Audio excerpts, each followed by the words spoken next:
అండి. నమస్తే. Welcome to tree media.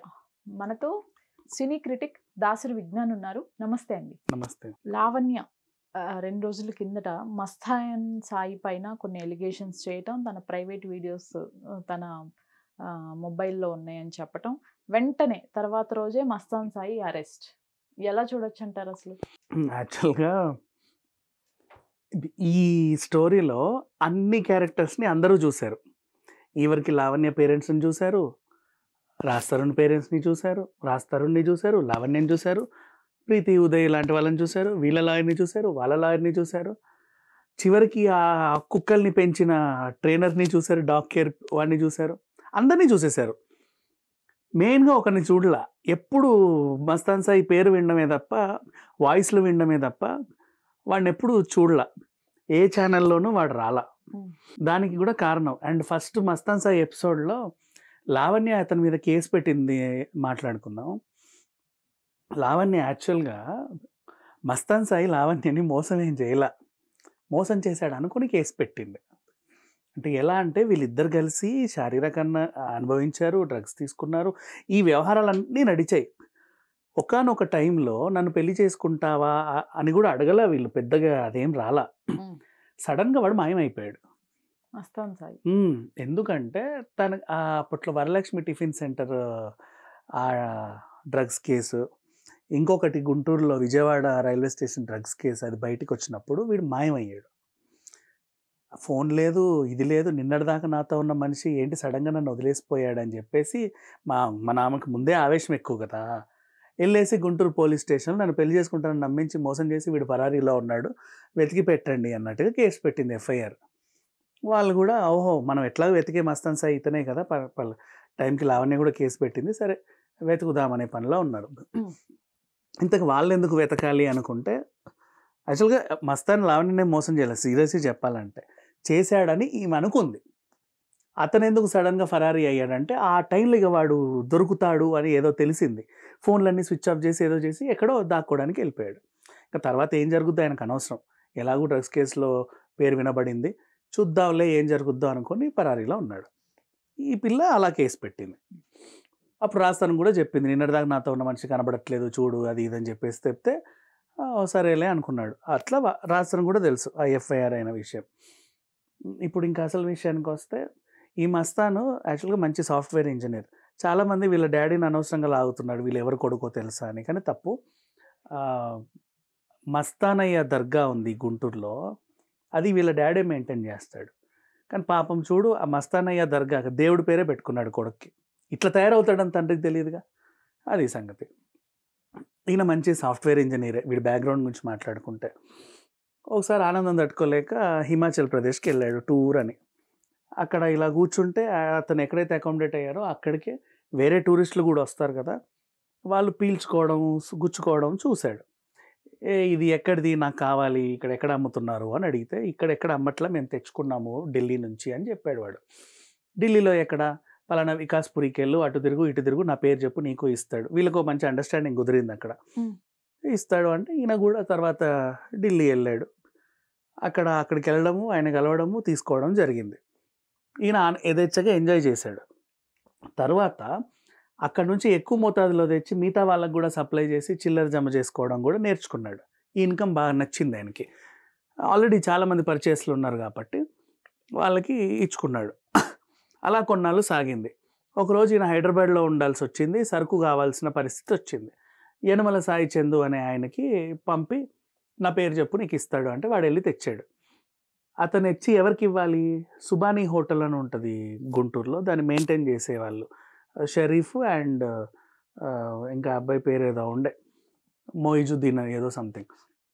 వీళ్ళిద్దరూ ఈయన నుంచి రిసీవ్ చేసుకోవాలి. రిసీవ్ చేసుకున్న తర్వాత ఎడ్ల క్రాంతి అనే ఆయన పాపం డ్రైవరు. వీళ్ళని ఎక్కించుకొని ఎక్కడికో తీసుకెళ్ళాలి. ఇది వీళ్ళ ప్లాన్. అంటే ఆయన ఆ కారులో వచ్చారు. వీడు తెచ్చాడు ఇది.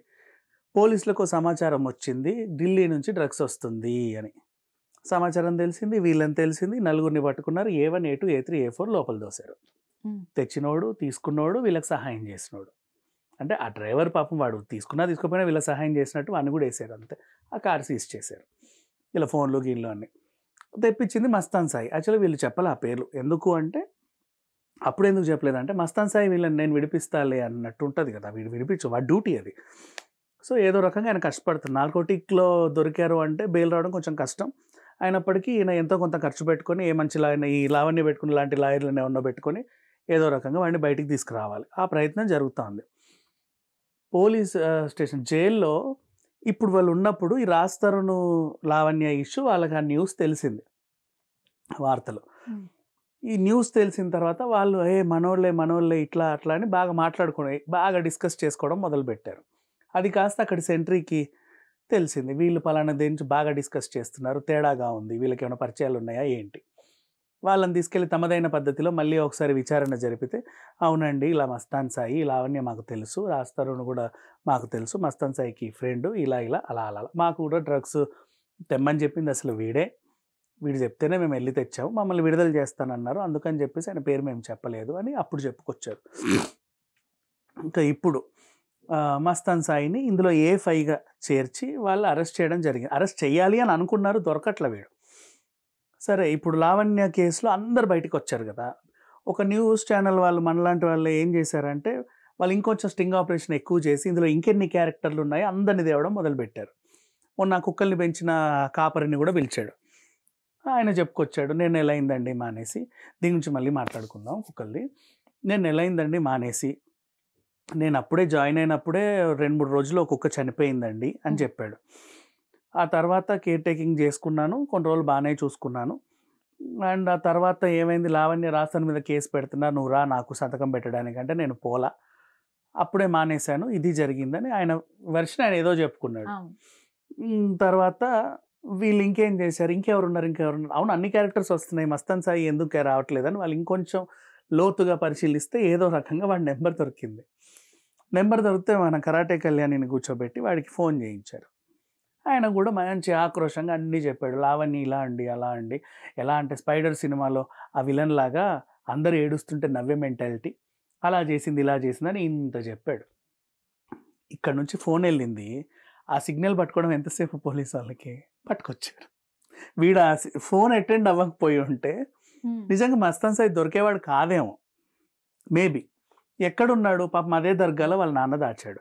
అంటే నా కొడుకు తప్పేం లేదని చెప్పుకుంటున్నాడు ఆయన. అంటే ఇన్నోసెంట్గా ఇంట్లో నటిస్తారు కదా ఎవరైనా, నాకు తెలియదు నాన్న మొత్తం వాళ్ళే ఇరికిచ్చారు అంటే పాపం నమ్మాడో, లేకపోతే ఎంత కాదన్నా నా కొడుకుని నేను రక్షించుకోవాలని చెప్పుకున్నాడు. ఆయన మాత్రం నా కొడుకు వెరీ గుడ్ అని అంటున్నాడు. వీళ్ళ వ్యవహారం ఒకటైతే ఆయన అరెస్ట్ చేసి నెక్స్ట్ రారా బాబు ఏంటి నీ కథ చూద్దామని ఆయన ఫోన్ తీసుకుంటే 800 మంది అమ్మాయిల న్యూడ్ వీడియోలు, పోన్ వీడియోలు అందులో ఉన్నాయి. వాళ్ళందరినీ ఎప్పుడు ట్రాప్ చేశాడు, ఏం చేశారు అనేది క్వశ్చన్ మార్క్. ఇప్పుడు జనాలకి, ఈవెన్ నాకు కూడా ఒక డౌటు, వీళ్ళు కలిసి మస్తాన్ సాయి లావణ్య కలిసి 3 years 4 years ఉన్నారు అంతేగా. ఈ 11 years స్పాన్లో సంవత్సరానికి 365 రోజులు అంటే పోనీ 900 రోజులు, 3 సంవత్సరాలు అదే పనిగా రోజు చేయకపోయినా 800 మంది అమ్మాయిలని చిత్రీకరించాలంటే రోజు ఇదే పనిలో ఉన్నారా వీళ్ళు? రోజుకు అమ్మాయి చొప్పున లెక్కేసుకున్నా కూడా ఎన్ని వీడియోలు? రోజుకొకరిని ట్రాప్ చేయాలి, ట్రాప్ చేసిన తర్వాత వెంటనే మళ్ళీ వాళ్ళ వీడియోలు తీయడం, ఇవి తీయడం, అదేంటో కొంచెం ఫిషీగా ఉంది. ఓకే, అంతే కదా. ఇప్పుడు రోజుకు అమ్మాయిని చేయాలి వాళ్ళు, నిజంగా చేయాలంటే ఒక అమ్మాయిని ట్రాప్ చేసి ఆమెను ఇంకేదో చేసి డ్రగ్స్ ఇచ్చి చేయాలంటే వీళ్ళకి కనీసం ఒక 1 week 10 days స్పాన్ పడాలి. మరి అంత ఈజీగా గబగబా ఒక్క రోజులోనే ఇన్ని ఎలా పూర్తి చేశారో గ్రేట్. ఆ టాలెంట్కి అయితే మెచ్చుకోవాలి, ఒకవేళ నిజమైతే. అబద్ధమైతే ఏముంది, యాజ్ యూజువల్. సరే అలా తీసుకుంటే ఇప్పుడు ఈ విషయం తెలిసాక లావణ్య యూటర్న్ తీసుకుంది. ఏమని, అవునవునవును మస్తాన్ సాయి దగ్గర నా వీడియోలు కూడా ఉన్నాయి, నన్ను నావెక్కడ బయట పెడతాడో నేను ఇప్పటిదాకా వాడి పేరు చెప్పాలా, ఇప్పుడు ఎలా దొరికాడు కాబట్టి నేను చెప్తున్నా, రాజ్ తరుణ్ని కూడా బెదిరించాడు చంపేస్తా అని, అసలు వీడే నన్ను ట్రాప్ చేసి వీళ్ళందరికీ ఇలా ఇప్పించేలా చేశాడని యూటర్న్ తీసుకుంది. అంటే నెక్స్ట్ A6కి ఎక్కడ లావణ్యని అరెస్ట్ చేస్తారేమో అని, వాడే నన్ను మోసం చేశాడు అని చెప్పుకుంది. సరే ఇది పక్కన పెడదాం, ఇంకా వీళ్ళది కొలిక్కి రావాలి, ఇంకా ఇంట్రడాగేషన్ కొనసాగుతానే ఉంది ఇప్పుడు. అండ్ ఇంకోటి మెచ్చుకోవాల్సిన విషయం ఏంటంటే, మదన్ బయటపెట్టిన శాంతి రంకు భాగవతం తీగ లాగలా ఎండోమెంట్ డిపార్ట్మెంట్లో జరిగిన అక్రమాలు బయటపడ్డాయి. లావణ్య బయటపెట్టిన రాజ్ తరుణ్ భాగవతం లాగా డ్రగ్స్ వ్యవహారం బయటపడింది. ఏదో ఒక మంచి అయితే జరిగింది 2 కేసుల్లో మనం గమనిస్తే. ఇప్పుడు ఇందాక కుక్కల దగ్గర నేను ఫాస్ట్ చేశా, రీజన్ గతంలో చాలామంది కూడా ఆ కుక్కల సంరక్షణ అంటున్నారు. ఇప్పుడు అందరికీ ఏం తెలిసింది, ఆ కుక్కల దీన స్థితిలో ఉన్నప్పుడు ఈయన వదిలేసి వెళ్ళాడు. వీళ్ళు ఒకరినొకరు అరుచుకుంటా, కొట్టుకుంటా టెన్షన్‌లో ఉన్న టైము. పెట్‌తో స్పెండ్ చేసే టైం లేదు వీళ్ళకి. అయన్నీ చిక్కిపోయి ఒక రకంగా ఉంటే, ఓ కేర్ టేకర్‌ని పెడితే పాపం వాడు 4 రోజులు చూసుకున్నాడు. వాడొచ్చేసరికి పాపం అప్పటికే బక్క చిక్కిన కుక్క చనిపోయింది గూడా. యానిమల్ లవర్స్‌కి ఇప్పుడు బగ్గుమంటుంది. వీళ్ళింత అరుచుకొని, గిరుచుకున్నప్పుడు ఇన్ని కుక్కలు ఎలా మెయింటైన్ చేయగలిగారు అని.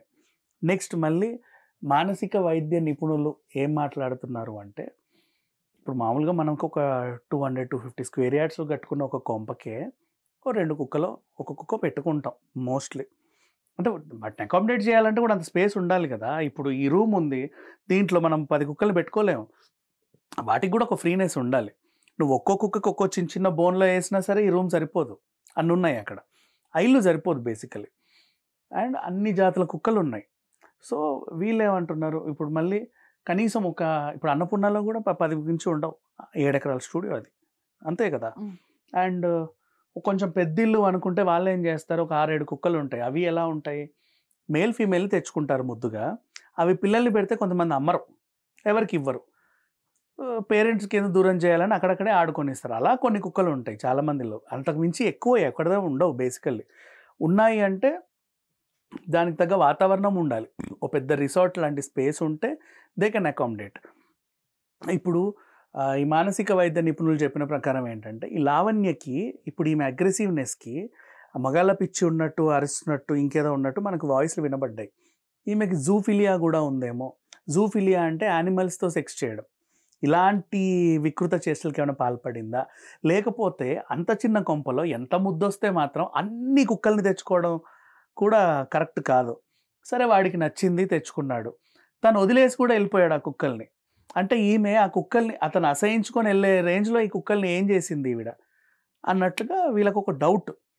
అట్‌లీస్ట్ ఒకసారి యానిమల్ వెల్‌ఫేర్ అసోసియేషన్ ఎళ్లి, ఆ కుక్కల సంరక్షణ తీసుకొని, అలాగే లావణ్య బాధిత్య గూడా ఎక్కడైనా రిహాబ్‌కి పంపండి. Because she is in danger అని. ద ఓన్లీ రీజన్ అందరు ముందు నుంచి చెప్పేదేంటంటే, ఆమె ఇప్పుడు బయటికొచ్చి నాకు మగాళ్ళు గావాలి, మగాళ్ళు గావాలనే వీడియోలు, ఆడియోలు బయటికొచ్చాయి. ఏవేవో ఆడియోలు. అంటే ఈమె వల్లే గదా! అయి బయటికొచ్చాయి. ఎవరు పెట్టిన తర్వాత సంగతి. ఇప్పుడేంటి సంఘంలో రోజు రోజు అత్యాచారాలు చేసేవాళ్ళు ఎక్కువైపోయారు. రేపిస్ట్‌లు. అమ్మాయిలని ఎత్తుకెళ్ళి రేప్ జేస్తున్నారు. చిన్న పిల్లల్ని రేప్ జేస్తున్నారు. వీళ్ళు కిడ్నాప్ చేసి రేప్ చేసే వాళ్ళు ఉంటారు గదా! వాళ్ళకి గనక ఈ వీడియోలు, ఈమె రికార్డింగ్‌లు చూస్తే, పలానా డ్రగ్స్ ఆమె ఆ ఇంట్లో ఉంటదిరా. మంచి విరహవేదంతో ఉంటది. మనం ఎళ్తే కోఆపరేట్ జేస్తది అని చెప్పి ఆమె గేటు తన్నరు. అంతే కదా! ఇప్పుడు షీ ఈజ్ ఇన్ డేంజర్. తనే చెప్పుకుంది. తన భాగవతం అంతా బయట పెట్టింది. సో, తనని రక్షించాల్సిన అవసరం గూడా ఉంది అక్కడి నుంచి. తీసుకెళ్ళి రిహాబ్‌లో ఏస్తే తన మెంటల్ కండిషన్ బావుంటది. ఈవెన్ ఇట్లాంటి వాళ్ళ నుంచి ఆమెను రక్షించినట్టు గూడా ఉంటది. హ్మ్. అండ్ ఆ కుక్కల్ని గూడా ఎక్కడికన్నా తీసుకెళ్ళండి అని చాలామంది చెప్తున్నారు. మరి ఇది కేస్ ఏ కొలిక్కొస్తదనేది చూడాలి. ఇంకోటి నాకు అవసరం లేదు అని చెప్పిన అమ్మాయి ఇంకా పోరాడుతుంది. ఏం గావాలి? ఆ ఇల్లు గావాలా? సరే తీసేసుకో. ఆయన గూడా ఇస్తానే అంటున్నాడు. ఇవ్వనని నేను రాజుతరుణ్ అనట్లా. నిన్ను వదిలించుకోవడానికే కదా వాళ్ళు ట్రై చేసేది. నువ్వు మెజర్ జేస్తున్నావు. సరే హౌస్ ఓకే. నాకు కంపెన్సేషన్ ఏమిస్తావు ఈ 11 ఇయర్స్‌కి? నీతో ఉన్నాను గదా! ఇప్పుడు నేను విడిపోవాలి గదా! నన్ను వాడుకున్నావు గూడా కదా! నా కంపెన్సేషన్ ఏంటి అని లెక్క కట్టే ఒక దాంట్లో ఉన్నారు. మరి అది ఎప్పుడు తెగుద్దో మనకు గూడా తెలీదు. ఓవరాల్‌గా ఈ వ్యవహారం ఇది. అండ్ ఇప్పుడు మస్తాన్ సాయి అరెస్ట్‌తో మళ్ళీ డ్రగ్స్ రాకెట్ అనేది తెర మీదకొచ్చింది. వీడికి ఆ ఢిల్లీలో సప్లై చేసేవాడెవడు? అతనికి ఎక్కడి నుంచి వస్తున్నాయి? ఇండియాకి వీళ్ళు డ్రగ్స్ ఎలా తెస్తున్నారు? ఎలా సరఫరా చేసుకుంటున్నారు? అండ్ ఇంకొకటి కొంతమందికేంటంటే డౌట్‌లు ఎక్కడి నుంచో రావడానికి అయితే షిప్ నుంచి లేదా ఎయిర్‌పోర్ట్ నుంచి రావాలి. సరే అక్కడ భద్రత గట్టిగానే ఉంటది. అయినా సరే వస్తున్నాయంటే ఎవరైనా ఫార్మసీ కంపెనీ వాళ్ళు వీళ్ళకైనా హెల్ప్ చేస్తున్నారా? మందులు తయారు చేసి వీళ్ళకి అంటే బ్యాక్ డోర్ నుంచి అమ్ముకునేలాగా. హ్మ్. రెగ్యులర్‌గా వాళ్ళు మంచి మందులే తయారు చేస్తారు. కానీ వాళ్ళకే తెలుసు కదా! మత్తు పదార్థాలు ఇవన్నీ కూడా. ఆ ఫార్ములాస్ అన్నీ. అట్లా ఆ కోణంలో వీళ్ళు దర్యాప్తు చేస్తున్నారు. ఇప్పుడు మస్తాన్ సాయి అరెస్ట్ తర్వాత నాకు తెలిసి ఈ 2, 3 రోజుల్లో ఇంకా కొన్ని కీలకమైన విషయాలు బయటకొచ్చే ఛాన్స్ అయితే ఉంది. Right. Thank you. Thank you so much.